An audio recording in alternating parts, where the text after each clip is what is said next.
The Battle of Dobro was a World War I battle, fought between 15 and 18 September 1918. The battle was fought in the initial stage of the Varda offensive, in the Balkans theatre. On September 15, a combined force of Serbian, French and Greek troops attacked the Bulgarian-held trenches in Dobro, at the time part of the Kingdom of Serbia. The offensive and the preceding artillery preparation had devastating effects on Bulgarian morale, eventually leading to mass desertions. Despite being outnumbered and poorly equipped, certain Bulgarian units offered fierce resistance, delaying the Entente advance in Zaborsko. The collapse of the front line enabled the Allies to assault Bulgarian positions from multiple directions and eventually quell the last pockets of resistance. The Central Powers' defeat at the Dobro played a role in the Bulgarian withdrawal from the war and opened the way for the subsequent capture of Varda, Macedonia. Prelude.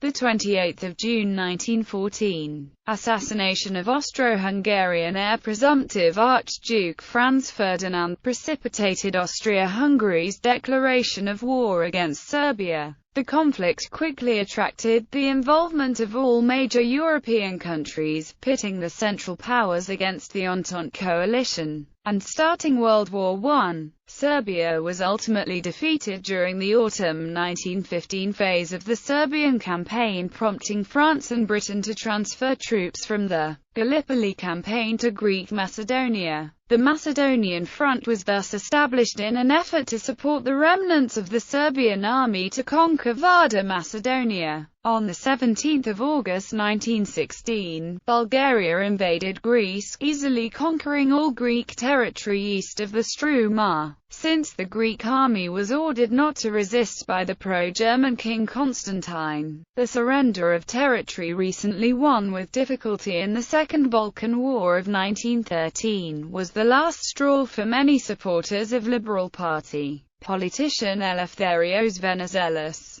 With Allied assistance, they launched Turku, which secured Thessaloniki and most of Greek Macedonia, causing the national schism. In June 1917, the Venizelists gained full control of the country, immediately declaring war on the Central Powers and joining the Allied Army of the Orient operating on the Balkan front. The Greek entry into the war, along with the 24 division reinforcements that the army had received in the spring of the same year, had created a strategic advantage for the Entente. In late July 1918, Bulgarian Commander-in-Chief Nikola Zhekov sent German Field Marshal General Paul von Hindenburg a message regarding a rumored Entente offensive, and detailed Bulgaria's inability to adequately defend the Varda portion of the front. Zhekov requested that Germany immediately reinforce the Balkan front, hinting that Austria-Hungary would also be required to strengthen its positions in Albania. On 17 August, Hindenburg pledged to provide Bulgaria with support once the situation on other front permits it.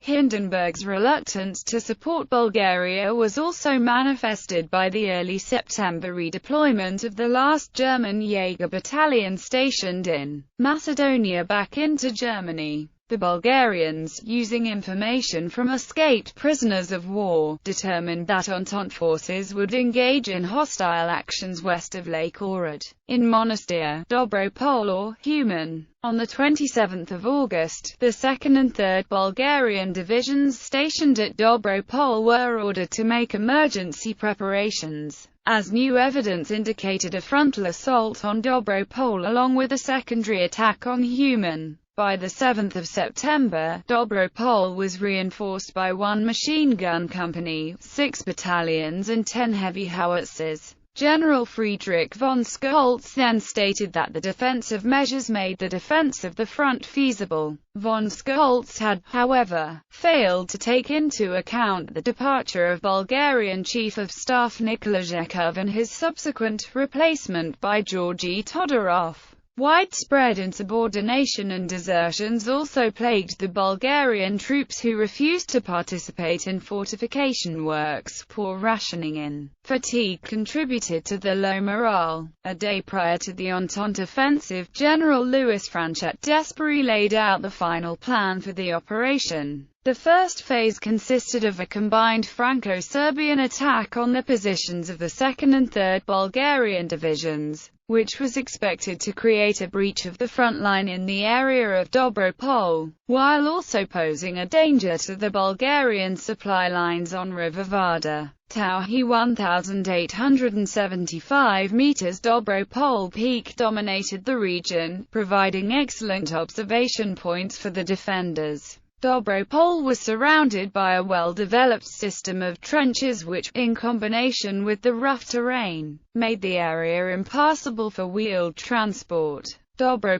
was, however, lower and less steep than the mountains on other parts of the front that averaged 2,000 meters. A second Anglo-Franco-Hellenic force would then attack the 1st Bulgarian army between Kozouf and Lake Duran, preventing it from forming new defensive positions in the area. The initial advance would allow the army Acute d'Orient to progress in support of other units, first to Prilep, Disma and Boron. In the meantime, an Anglo-Hellenic force would strike Mount Belasica, occupying the Rupel Pass. Despery expected to march the Allied Army of the Orient through the towns of Damai-Hissa, Rupel, Petrosai, Blagusa, Gradic, Stip and Balesa, finally seizing Skopje. Units stationed at Katsania and Tetovo would prevent a Bulgarian flanking maneuver, while the main body of the force would widen the breach both in Stip and Prilep. In case of a collapse of the front between Dobro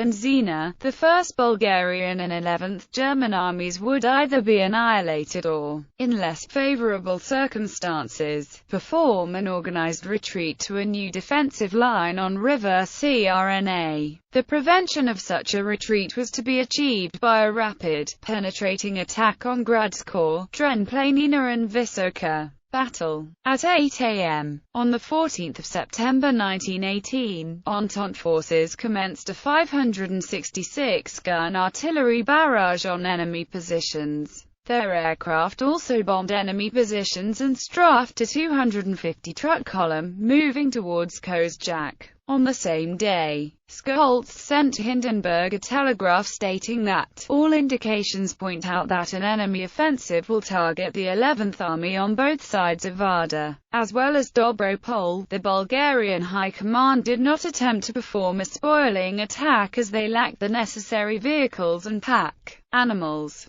The barrage did not cause a significant number of casualties but severely affected the Bulgarian esprit de corps. On the night between 14 and 15 September, Franco-Serbian patrols reported that the artillery barrage had dealt sufficient damage to the barbed wire entanglements separating the trenches. At 5:30 a.m. on 15 September, the French 122nd and 17th Divisions struck Sokol, Dobro, Kravatsky Kamin and Kravatsay, while the Serbian Shumardia Division assaulted Kamin and Veternik. The Greek archipelago, 3rd and 4th Divisions under Panagiotis Gargalides acted as a link between the Serbian and French troops without entering combat.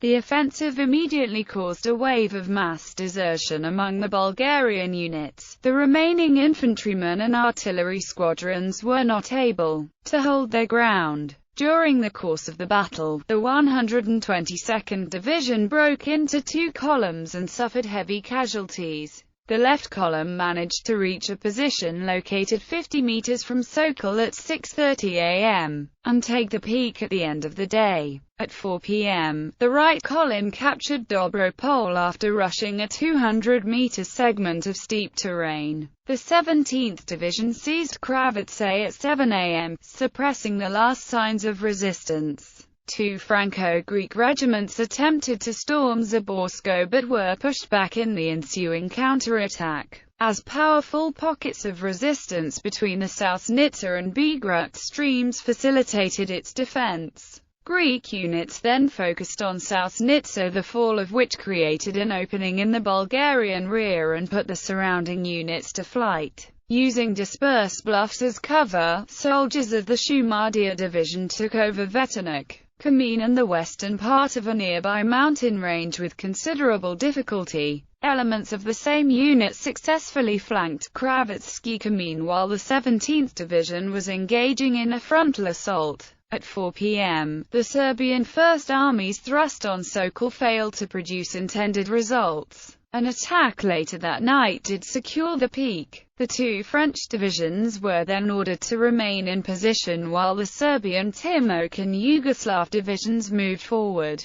By the end of the day, Bulgaria lost approximately 40 to 50% of the 12,000 soldiers involved in the battle, including 3,000 prisoners of war, 2,689 dead and 50 out of the initial 158 artillery pieces. Entente casualties amounted to 1,700 Frenchmen and 200 Serbians killed in action. On the morning of the 16th of September, the Serbians overran the Kozjak mountain range and the Golo-Bilo peak. They were joined by the 35th Greek Regiment, which crossed the Porwa River and later marching on Topoles. At 11 a.m., Franco-Hellenic units stormed Zaborsko for a second time and were met by heavy artillery and machine gun fire. The attack was rebuffed with the loss of 158 Greeks and roughly the same number of French lives, and attempts to take the area were suspended. Zivagin Misik's First Army and the ARME Akut d'Orient performed a night attack on the Gradesnica fortified zone, suppressing the defenders. The 1st Division Group moved into a position on the Porwa River north of Brahovo in conjunction with the Timok Division. The Allied command ordered its air department to continue attacking all bridges on the River Vardar. At 4 a.m. on the 17th of September, Hellenic components of the 1st Division Group raided Mount Preslap, a key position housing Bulgarian artillery. The Greeks rapidly descended from Golo-Bilo and then began climbing the cliffs of Preslap with their bare hands. The Preslap garrison proceeded to abandon the positions and retreat eastwards. Having lost their artillery cover, forces at Zaborsko followed their comrades in retreat. The Timok Division conquered Topoles and advanced towards Studena Voda and Preslap, while the Morava and Yugoslav divisions overran Kautskov Kamin. At the same time, the Drina and Danube divisions seized Gradesnica along with the Poltsista and Basistsa peaks, then halted at Malinitsa. On the 18th of September, the 11th French Colonial Division and the 6th Greek Regiment occupied the villages of Zovic, Starovina and Sebren. Approaching towards the Sebren Monastery Bridge on Crna, an Entente air raid destroyed another bridge north of Razim Bay. Bulgarian forces failed at putting a stop to the Allied offensive, abandoning their wounded and large quantities of military equipment. By the end of the day, Allied troops had advanced 15 kilometers into enemy territory while also seizing locales of strategic importance that would later enable them to continue pushing deeper into Vardar Macedonia. Aftermath. Immediately following the battle, Entente forces were defeated in the Battle of Duran at Lake Duran on the 18th of September. However, the breach of the defensive line at Dobro enabled the Allies to penetrate into Vardar Macedonia and send reinforcements to Duran. The Bulgarians rushed to the defense of their homeland, abandoning Vardar Macedonia, in order to prevent a future occupation by the Entente. Having suffered heavy losses at Duran, the Allied forces allowed the Bulgarians to peacefully withdraw over the border. A combination of multiple factors, including combat fatigue and poor supplies, led to the Radomir Rebellion. On the 25th of September, a band of Bulgarian deserters who had previously fled from Dobro arrived at Kyushtendil, looting the city and putting the Bulgarian high command to flight. The mass of retreating Bulgarian mutineers then converged on the railway center of Radomir in Bulgaria, just 30 miles from the capital city of Sofia. On the 27th of September, The leaders of the Bulgarian Agrarian National Union took control of these troops and proclaimed the establishment of the Bulgarian Republic. About 4,000–5,000 rebellious troops threatened Sofia the following day. Under those chaotic circumstances, a Bulgarian delegation arrived in Thessaloniki to ask for an armistice. On the 29th of September, the Bulgarians were granted the Armistice of Salonika by General Desperi. The Bulgarian downfall turned the strategic and operational balance of the war against the Central Powers. The Macedonian front was brought to an end at noon on the 30th of September, when the ceasefire came into effect, and the Radomir rebellion was put down by Bulgarian forces. As of the 2nd of October, Tsar Ferdinand I of Bulgaria abdicated and went into exile the following day. The British army headed east towards the European side of the Ottoman Empire, while the French and Serbian forces continued north.